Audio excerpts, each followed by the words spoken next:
Hello everyone. Remember I posted something on the Facebook and there was overwhelming number of people who came in and commented. When I first thought about presenting something, I thought I'll give you some figures and numbers, but then I began to think that not all of you are from the same background. Some of you are from agriculture, some of you are from IT, some of you are retail businessmen and women.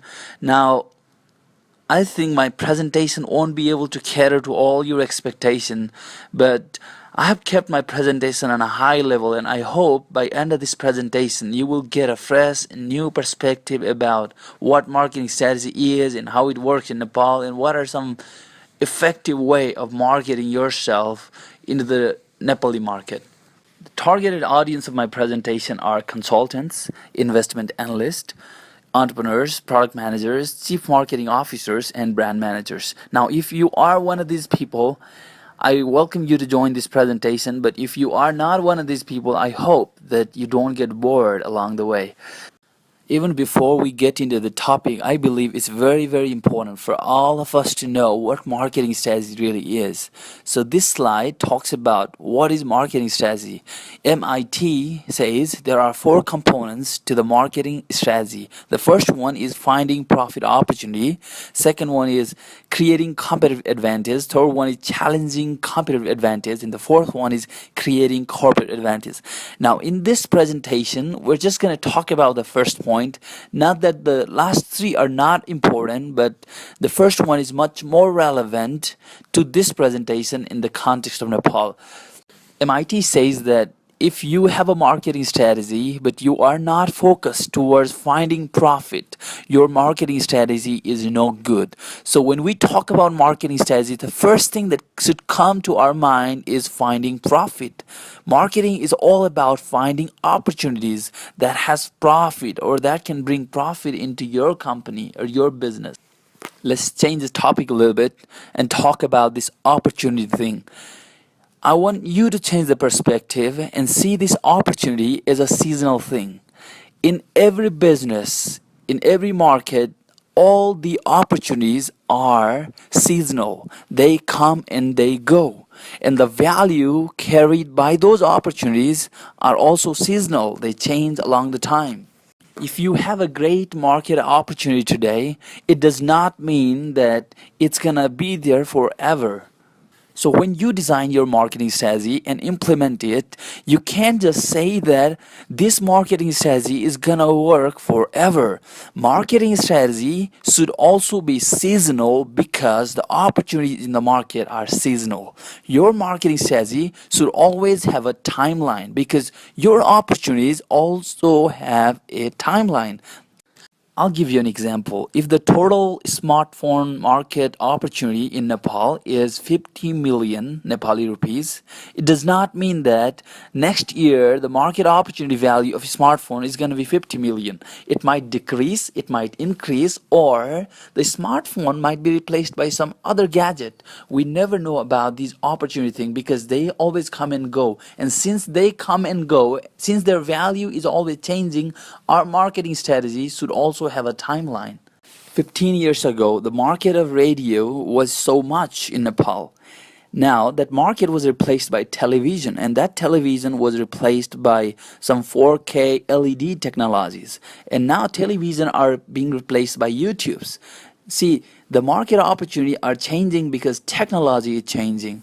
The market opportunity are changing because there's a technological shift and the way users interact with technologies are changing. So you can't just throw one strategy in the market and live with it forever. You must be changing. Your strategy needs a timeline. The very first step of designing a marketing strategy should always be about quantifying the market opportunity into monetary value. You can't just say that there's a big value in the market, but rather you have to say that there's a market opportunity value of 500 crore Nepali rupee in the year 2017. Now that's the right way to put it. You have to have a timeline like 2017 and you have to have a quantified monetary value like 500 crore.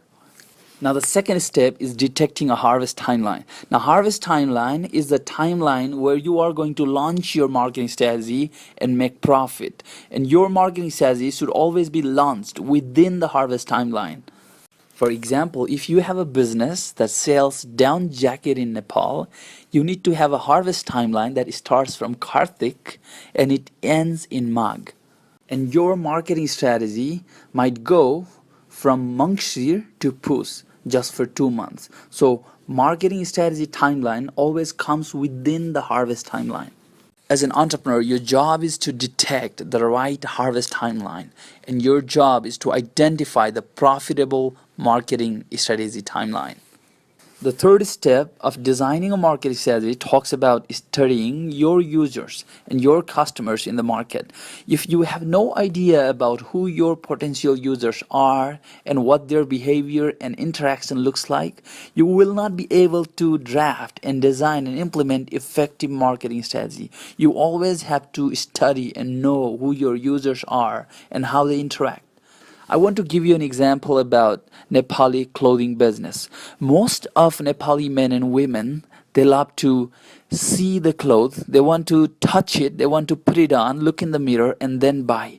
Now, if you have a marketing strategy through social media where you are launching very expensive campaign, you won't be able to drive revenues through the social media campaign. Well, your users will be aware about your product, but it does not mean that your users will be buying through the social media channel or through your website.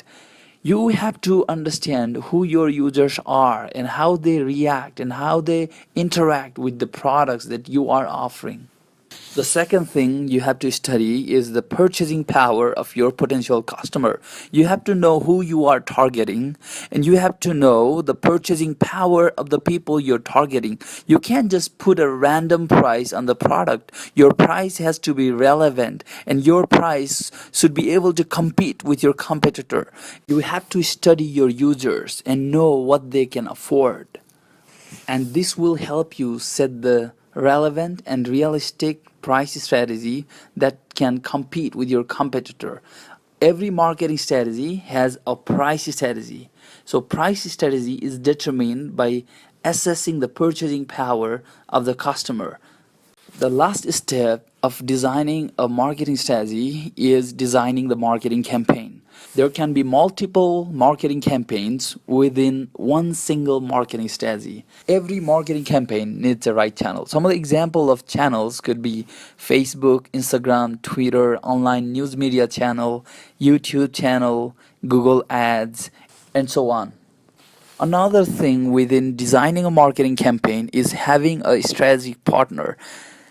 Strategic partners can help you launch a marketing campaign in cost-effective way. We're going to discuss more about this later on.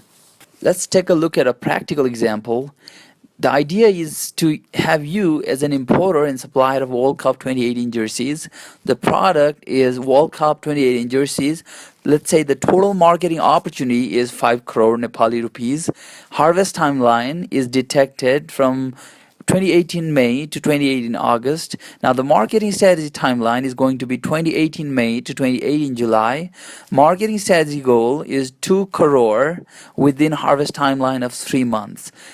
The price strategy suggests that mark price should be 400 Nepali rupees for all the products, giving them maximum of 10% discount that will bring the price to the markdown amount of 360. So the first marketing campaign is going to be partnering with all the local youth clubs of Nepal and empowering them to sell the jerseys. And the terms of this strategic partnership is having them take away 10% of gross sales amount. This is a good example of a small marketing strategy summary where we have total market opportunity that is quantified, which is 5 crore. We have detected the harvest timeline. We have our own marketing strategy timeline. We have set a marketing strategy goal. We have a price strategy, and we have well-defined marketing campaign, and which has got our strategic partnership. Let's go over to the next slide. This slide has got 4 steps. The first step is identify and know. You as an entrepreneur, you always have to identify and know the value that is in the market. If you don't know the value in the market, you probably ask yourself why you're doing what you're doing. This step is very foundational, very basic, and this step is most important. You as an entrepreneur should be very, very confident about the market value, and you have to have a figure in mind. You have to be able to quantify the market value. The second step is to create and communicate.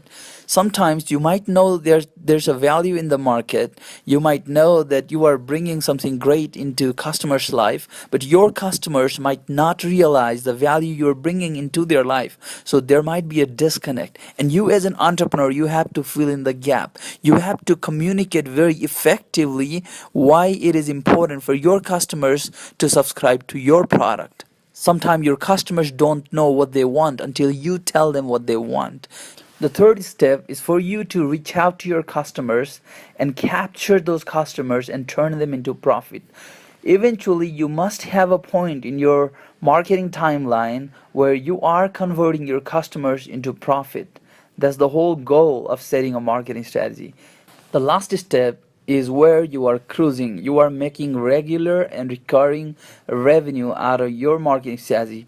Now, when you are cruising, you should never stop innovating.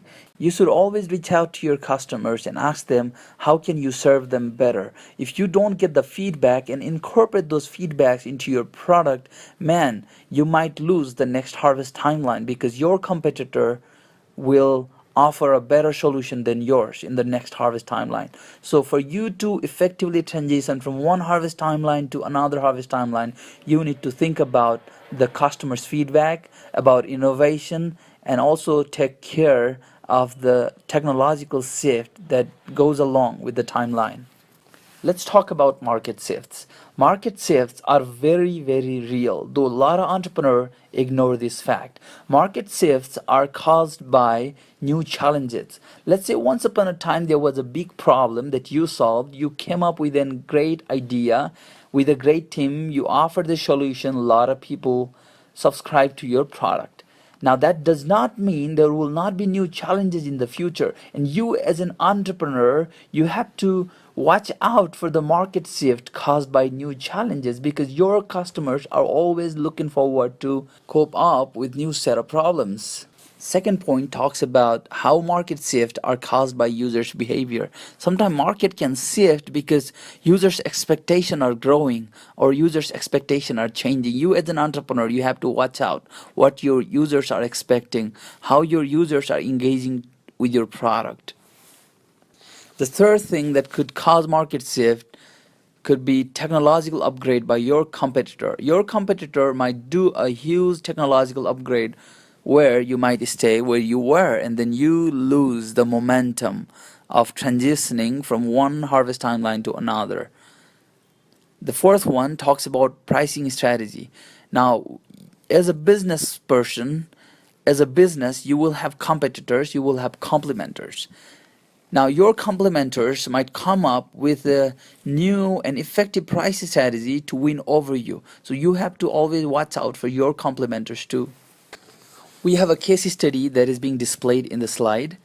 In 1973, Motorola came up with 1.1 kilogram of cellular phone, and Motorola was able to consume the significant portion of harvest timeline 2, which had the market value of 200 million US dollar.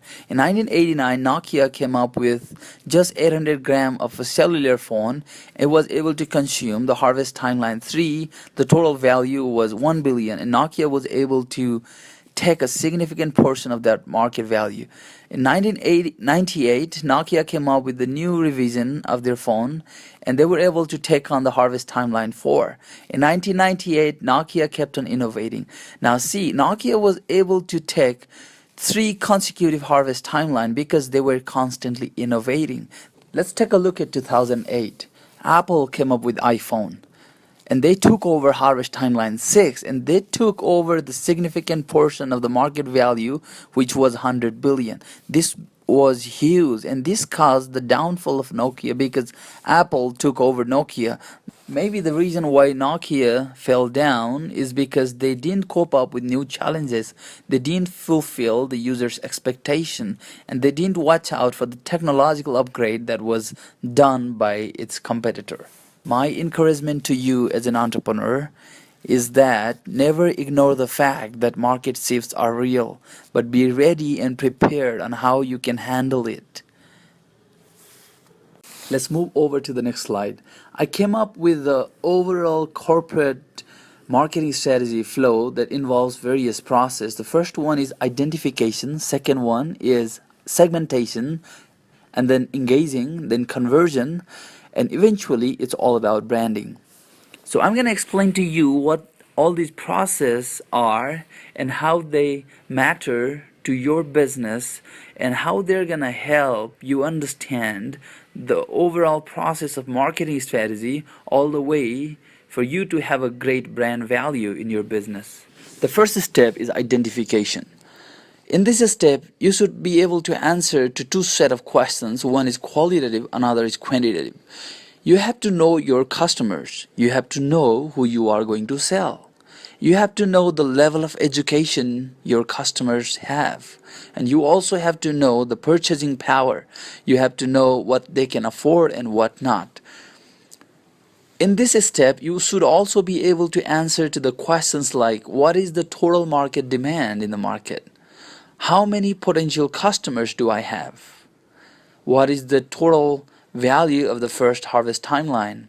Who are my competitor and what is the percentage of this market they are capturing as of current harvest timeline? Many times entrepreneurs, they ignore this identification process. I'll give you an example. Selling clothes online in Nepal is a great idea. But the problem with that is you don't have enough users to bring enough revenue in your business so that you can sustain.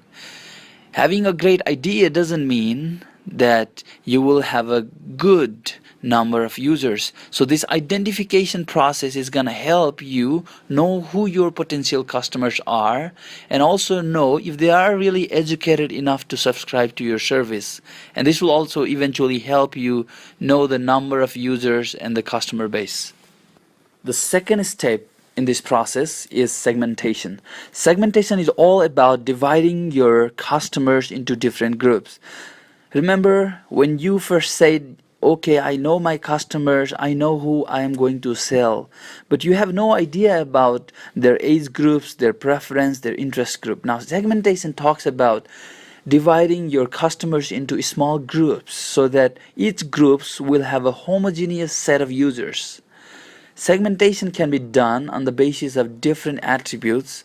It could be age group, geography, profession, purchasing power, technological reach, corporate domain, and interest group.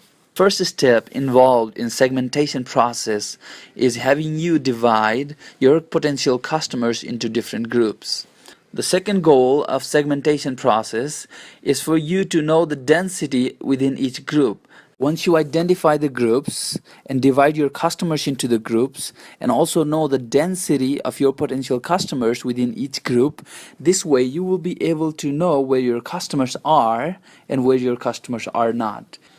Effective customer segmentation will eventually help marketing campaign be more effective. Let's say there's a guy, an entrepreneur in Mustang who has a big resort and he wants to do a marketing all over Nepal to attract domestic tourists into his resort and make profit out of that. The first step for him in this process would be for him to be able to figure out what groups matter to him or what customer segments matter to him. The second step for him is to identify the potential customer density within each group. And as he puts together this picture in front of him, it helps him visualize where his customers are and where not. In this picture, the potential customer who can afford to go and stay in that resort are gonna be the people of age group 27 and higher. There's no way that a 19-year-old can go and stay in that resort and he can't pay for that. There's no way high school student can afford his resort. So it should be those people who own a large business or who are job holder at a senior level. His potential customers could also be those who have at least an iPhone or have been to an expensive college or have gone out of country for a vacation. I want to give you another example. Let's say there's an entrepreneur who wants to import and sell branded bullet motorbikes in Nepal. For that particular entrepreneur, good segments could be the age group of 19 to 23 and 24 to 27. Next effective segment for that entrepreneur could be all the students who are doing their bachelor. Another good segment could be all the people who has at least a Wi-Fi at their home. Another good segment could be the students who have been to expensive college. Another good segment could be those people who own an iPhone. So this way, every entrepreneur should have a good visualization of their customer segments and the density of customers inside each customer segments. The third step in this process is engaging. Engaging talks about identifying right channels to reach out to your customer segment. Once you have done all your customer segmentation, you are no longer going to reach out to your customers on one-on-one basis. You are always going to reach out to them in groups. What are some good channels that are trending in Nepal? Are they effective? Are they cost effective? How do I know which channels should I select? You will be getting answers to all these questions in a while. After some research, I came up with a list of marketing channels that are trending in the market in Nepal. Obviously, social media is the first one. Social media has been the most effective channel in Nepal. However, social media is not very cheap. So, how do we know when to use social media for marketing versus when not? My recommendation to you is not to sell your product in social media unless you are making total net profit of 1000 Nepali rupee per item. Social media is very good for electronic, for real estate, for some expensive services, but it's not good for cheap items. Social media is also a good channel to kick off something. If you are an online news channel and if you have a good content of a trending news, it's always a good idea to publish your news in a Facebook for first couple hours until it spreads everywhere. Facebook is also good if you have an item that others don't have. If you are the only supplier of that item all over this country, Facebook is very, very effective. I am saying this because those people who want to buy the product have no other way to buy it other than you. So if you publish your item in Facebook, a lot of people are gonna share, and everyone who sees that content is gonna come to you. It's also cost effective because the revenue won't be shared because you're the only one who is supplying the product. Another good and effective channel in Nepal is DTA. This stands for Direct Theater Advertising. Using this channel, you can market and advertise your product or services before the movie starts, during the movie break, and after the movie ends. I'm calling this effective because you can target exact and precise customer segments using DTA.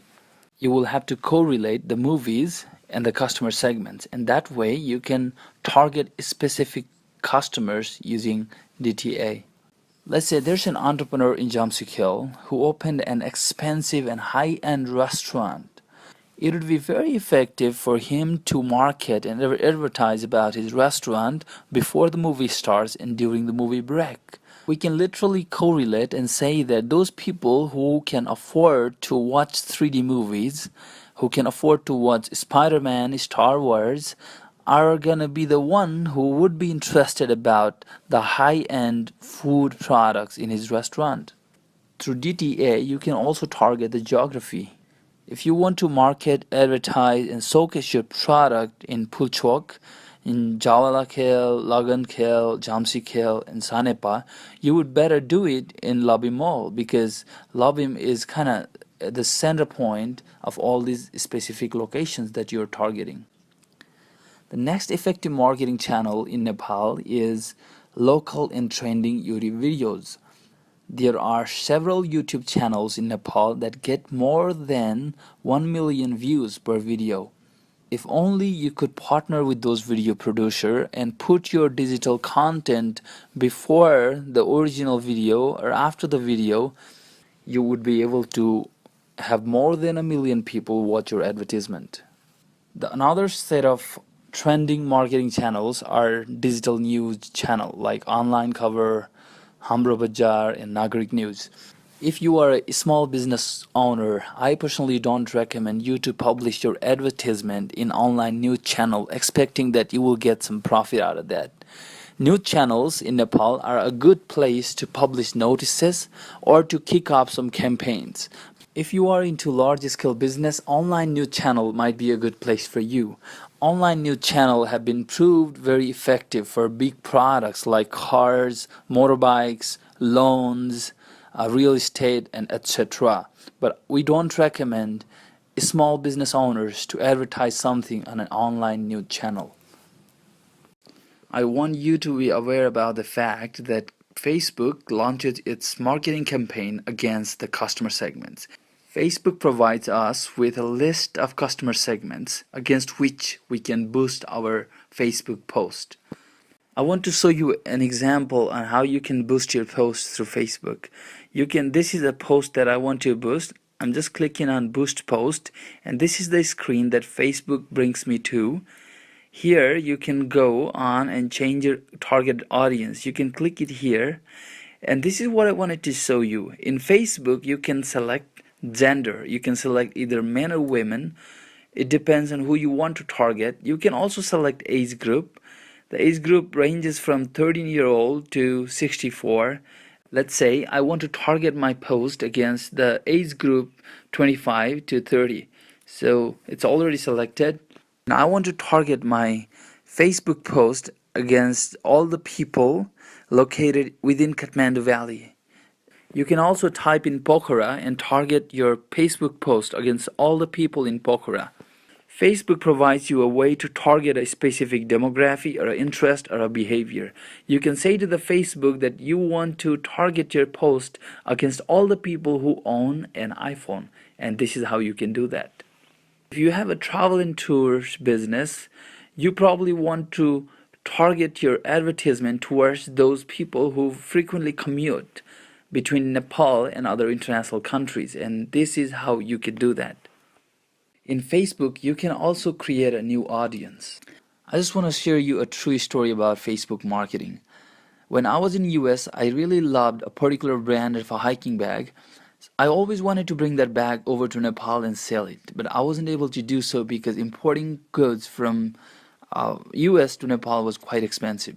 Those bags I'm talking about were sold at Amazon.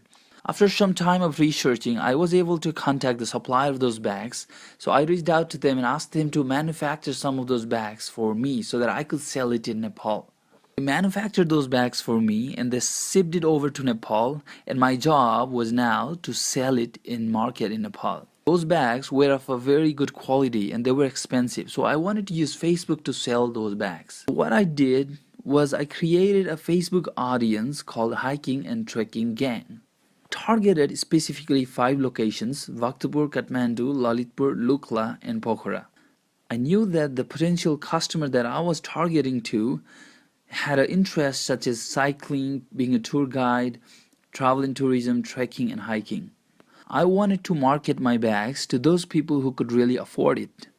I know in Nepal, those people who are in corporate field make a good money, especially those who are in technical and corporate field like CEO, entrepreneurs, software engineers, marketing officers, HR people, doctor, engineers, board of directors, actors, and so on. The total targeted audience was just 290,000, and my Facebook campaign was not very expensive because I narrowed the focus to a particular customer segment. By just doing this, I was able to sell all of my hiking bag in over 2 weeks and made a very good profit. The step number 4 in this process is about conversion. This is where your customers are turned into the revenue. This is one of the goal and the final step of your marketing campaign. In this step, it is very important for you to monitor the conversion rate, meaning what percentage of your customers that were reached out by marketing strategy are eventually turned into the revenue. This is also a step where you get to see the profile of your actual customers. You will have to frequently analyze your sales data and take a look at who your actual customers really are. Only in this step you will be able to identify the actual customer segment that is profitable to your business. The actual customer segment and the marketing customer segments are two different things. The marketing customer segment is the structure of the customer segment against which you ran your first marketing campaign. But the actual customer segment happens after you sell your products to the customer and you identify the profitable customer segments for your business. Once you complete this step, you are going to have two different customer segments, one of which is actual customer segment, which is the later one. Another one is marketing customer segment, the original one. Your job as an entrepreneur is always to prune and correct or cross-validate your original marketing customer segment against the actual marketing segment. And this process is called segment pruning. In next two slides, you will be seeing two different customer segments. The first one is original marketing customer segment. The second one is actual customer segment. And you can see that these two segments are different. And we always have to correct the original customer segment with the newer one, meaning the marketing customer segment should be corrected using the data from actual customer segment. As we move along the marketing strategy timeline, the newer marketing campaign should be much more cost effective as compared to the original one. This is because the newer marketing campaign will use the pruned and the corrected marketing segments. The graph shows the relationship between cost per campaign and the marketing strategy timeline. And you can see in the diagram that the cost per campaign is reducing over the time. I want to give you a practical tip here because I don't think in Nepal we have all these sophisticated marketing softwares. And the tips I'm about to provide is applicable for all the small business owners, especially to those who own restaurant, resort, and who work in the tourism sector. Let's say you own a resort in Nagarkot and you are having 10 customers this weekend.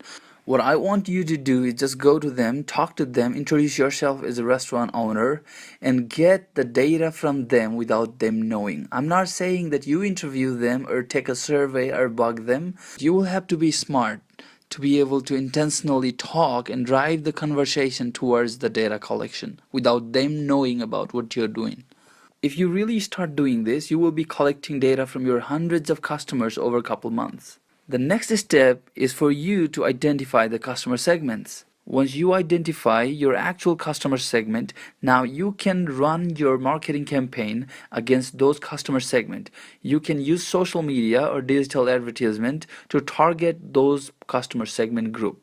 This type of focused marketing campaign is going to reduce a lot of your marketing cost. Let's talk about branding a little bit. A lot of people in this world says that branding is all about logo, having a good website, SEO, and tons of advertisement. I don't agree to all of those things. The value will be added to your brand when you serve your customer with quality service. The first four steps that we talked about were all about spending tons of money to get revenue, to reach out to the customers and convert those customers into revenue. But when it comes to serving your customers with the product, you better be careful on how you're dealing. You better be careful about maintaining the quality of your product. You better be careful about your customer service, because all this quality stuff, customer service, and the way you deal with your customer is going to help you build the brand value. If you've been serving your customers in a nicer way, if you've been delivering very quality products, if you are taking customers' feedback very seriously, your brand value will itself build up, and that brand value will bring a lot of organic conversion in your business. A lot of people will come to you asking for product or services without having you launching any marketing strategy. You always paying for expensive marketing campaign and getting paid conversion isn't always a good business process. I want to give you a small example around this. Say, I have a friend who is a techie and he works in a company as a senior employee, and his company has total of 50 people. And he's one of the techie guys, so his neighbors, they look up to him. His family and relatives always go to him for technical helps, and he always recommends people about what to buy, what not to, and everything. And he also has good influence over his friends. And let's say he has influence over his 50 friends, he has influence over his hundreds of relatives. And that friend of mine is subscribing to an internet service from company, let's say ABC. One day, that friend of mine experienced a very bad customer service. The internet went off, and when he called the customer service agent, they didn't really respond in a nicer way. And the internet was finally up after 4 or 5 hours, and my friend was really, really pissed off because sometimes he worked from home. I told you that friend of mine had influence over his relatives and his friends and his families and even in his office because he's a senior employee. Every time his friends talk about internet service or internet company, he always makes sure that he shares his bad experience with that particular company. Meaning, he does not recommend that ISP or internet service provider to any of his friends and relatives. A particular customer like him can spread that bad news and bad experience to more than 200 people in Nepal. You as a businessman, you have to realize that the culture in Nepal is very, very relational. And people here love to gossip or talk about their bad experiences with their closed ones. If only that company would have taken customer service seriously, this wouldn't have happened. Many of the companies are losing brand value not because of advertisement, not because of logo, not because of this and that, but because of bad customer service. We're going to move towards the next topic. And this topic is about top 5 things that should matter to your business. The first thing that should matter to your business is digital presence. If your business process involves a lot of recurring customers, you better have a good digital presence. Customers always look for a trustworthy business. If your business has got Facebook account or Instagram account and a website with all the details about your business written inside it, and also the map, contact address, and a good customer service, then it will be very easier for your customers to trust your business. I always encourage every entrepreneur to put their story in their website and also the picture of their team and their family. If you share your story and post your pictures, people will think that you are not a fake business, you are a real one. Putting up a website and a Facebook page is going to help your potential customers to find you online. When people look for the product and the services you're offering, they might find you in the internet. I want to give you an example about this. Let's say there's a woman in Jamsikil who owns a vegetable and a fruit shop. A lot of her neighbors who live close to her always go to her shop to buy fruits and vegetables. Her net profit was monthly 1 lakh Nepali rupees. She has a family of 4, herself, her husband, and her 2 kids. One day, one of her customers approached her, offering her to build a website and a Facebook page for her. That customer also requested that lady if he can shoot a short video about her family and what she's been doing for past several years. The video had a good introduction of her business, her kids, and how that business has been helping her family to be financially free. That customer of her was a web developer, and he offered her to host their website, and the website was live. He did some SEO and also listed her business in the Google Maps. You all know that Jamsikil is a place where a lot of expats, tourists, and foreigners live. Within a couple weeks of hosting that website, that lady began to see a lot of foreigners in her shop. And most of the foreigners and expat community who came to shop fruits and vegetables from her didn't just get the fruit and vegetable, but before they leave, they always made sure they said that you are a sweet lady and we love your story. Just putting up a website and a Facebook page and also sharing her story, her net profit grew from 1 lakh to 1.7 lakh. It's a 70% growth and it's huge. I want to say this to all of you. The digital presence matters and your story makes a lot of difference. The second topic I want to discuss about is strategic partnership. Dave Lavinsky from Forbes says that there are two major types of strategic partnership. One is financial partnership, another is marketing partnership. Since I've been researching on this field for a long time now, I also came up with two additional sort of partnership, which is symbiotic partnership and social enterprise. I believe this fourth type of partnership is going to add a lot of value to the entrepreneurs of this day and age. Since this is a very big topic, I can't discuss in detail about all of them. If you want to know how this works and how you can make this work in Nepal, please reach out to me. You can email me and we can talk further about this. I want to give you an example. Let's say there's a holding company XYZ and it has got 4 subsidiaries: real estate, supermarkets, media, and hospital. There's a tiny little company called IT Company A in the town which sells billing softwares to supermarket and the hospital under the holding company XYZ. IT Company A has also got a competitor called IT Company B, which also sells billing softwares to so many other enterprises. An investor in holding company XYZ named Mr. Morgan, and Mr. Morgan holds a majority stake at holding company XYZ. The significant portion of revenue for IT Company A comes from supermarkets and hospital of holding company XYZ. One day, an owner or an entrepreneur of IT Company B reached out to Mr. Morgan and asked him to invest in IT Company B. Mr. Morgan saw a good amount of profit in billing softwares, so he decided to invest in IT Company B. After a year, the owner of IT Company B reached out to Mr. Morgan and asked Mr. Morgan to influence the board to make a decision to buy the billing softwares from IT Company B. Mr. Morgan saw that his profit would grow if he would do that. So he decided to influence his board members, and he did that, and eventually the holding company bought the billing softwares from IT Company B. In this story, the owner and the entrepreneur of IT Company B intentionally built the relationship with Mr. Morgan. The owner and the entrepreneur of IT Company B was very strategic to build the relationship with Mr. Morgan. Now my question to you is, who is your Mr. Morgan?